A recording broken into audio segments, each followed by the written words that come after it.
30 East Drive looks like any other modest brick house on a quiet street in Pontefract, England. Neat lawn, quiet neighbors, and that familiar red brick British architecture. But behind that ordinary exterior lies a history so disturbing, it's been called the most violent haunting in Britain. This house didn't just rattle doorknobs or whisper through walls. It attacked, it tormented, it terrified. And what lived inside wasn't just a ghost, it was something darker. Locals call it the Black Monk. And to this day, people cross the road to avoid walking too close. Because the thing inside 30 East Drive, it never left.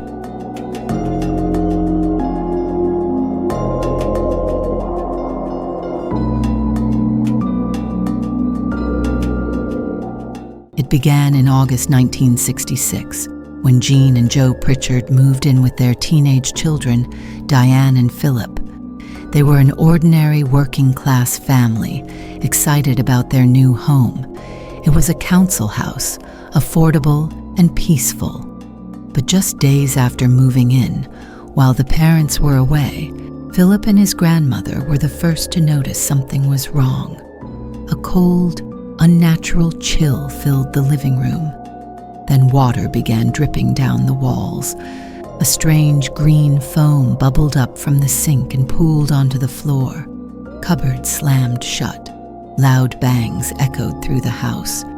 There were no faulty pipes. No one else was home. And this was only the beginning. At first, the Pritchards dismissed it as plumbing problems or a drafty old house. But the phenomena escalated quickly. Objects moved on their own. Lights flicked on and off even when the power was off. Furniture would shift position, sometimes even in full view of the family. The air in the house began to feel dense, like walking into something invisible and thick. Cold spots would appear and vanish within seconds. Mirrors cracked. Unplugged appliances turned on by themselves, and always the overwhelming sense that someone or something was watching. Soon the activity became aggressive. Diane, just 15, became the primary target. She was slapped, scratched, and once dragged screaming up the stairs by her hair. The family watched helplessly as her body was lifted off the bed and slammed back down. Sometimes she'd wake with bruises or cuts she couldn't explain.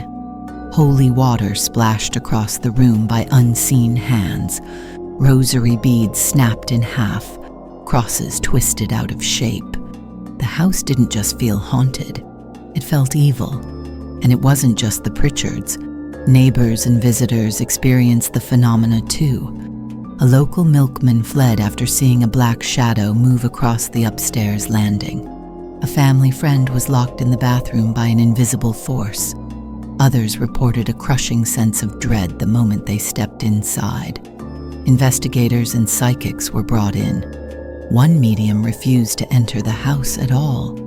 Another ran out in tears, declaring the presence inside inhuman. These weren't just creaky floors or flickering bulbs. Something intelligent and angry was making itself known. Then came the first full apparition. Philip was walking down the stairs when he froze. At the bottom stood a figure dressed in a long, hooded black robe. The face was hidden. The air went still. The figure didn't move, didn't speak. It simply stood there, watching.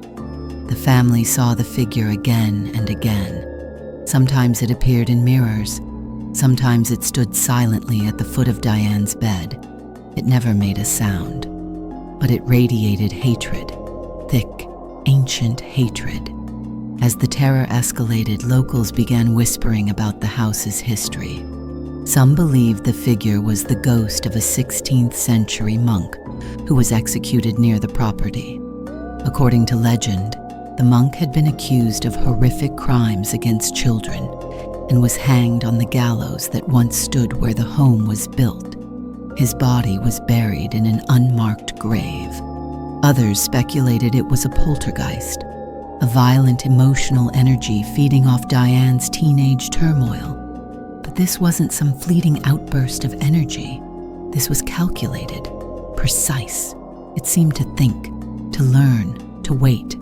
The Pritchards called in priests to bless the house, but each time the activity intensified. Candles exploded, Bibles were shredded. One priest fled mid-prayer after hearing a deep, inhuman growl echo through the hallway. The black monk made its displeasure known. At one point, the word "you" appeared scratched into a wall. Another time, Diane's hair was chopped off while she slept. The family was under siege.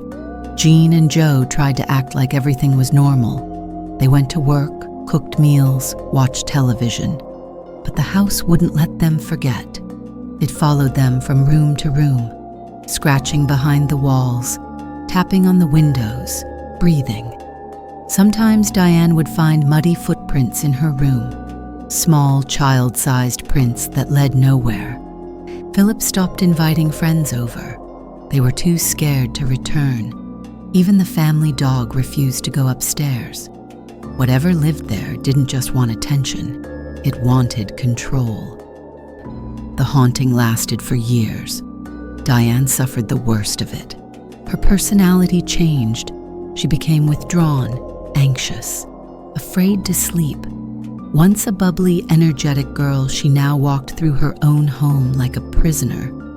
Her room was always the coldest, and sometimes, when she looked in the mirror, she swore she could see the hooded figure standing behind her. The family begged the council to let them move, but they were denied. So they stayed, enduring. Then, as suddenly as it started, the house went quiet. No more cold spots, no more voices, no more shadows. Diane moved out. Philip grew up. Jean and Joe aged. The house sat silently on the corner of the street. But silence doesn't mean safety. Paranormal teams have returned over the decades, hoping to document what the Pritchards lived through, and many got more than they bargained for. EVP recorders picked up deep growls and whispered threats. Thermal cameras caught human-like heat signatures, pacing upstairs when no one was there. A television crew recorded a door slamming shut behind them while everyone stood in front of the camera. Some visitors felt a sudden urge to vomit upon entering. Others burst into tears for no reason, and more than one seasoned investigator fled the home in the middle of the night, refusing to ever speak about what they saw.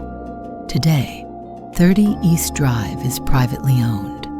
The current owners allow occasional paranormal groups to rent it for overnight investigations, but many never make it through the night. They hear footsteps circling the bed. They hear breathing at the back of their necks. Lights flicker violently. Equipment malfunctions. One visitor claimed to see the monk standing in the hallway, just watching him, silently, for over 10 minutes, unmoving, patient, as if waiting for something, as if it knew. He couldn't leave fast enough. Locals still avoid the house. Children dare each other to run up and knock on the door. Some say they've seen a face in the upstairs window. Others believe the house is a portal or cursed ground.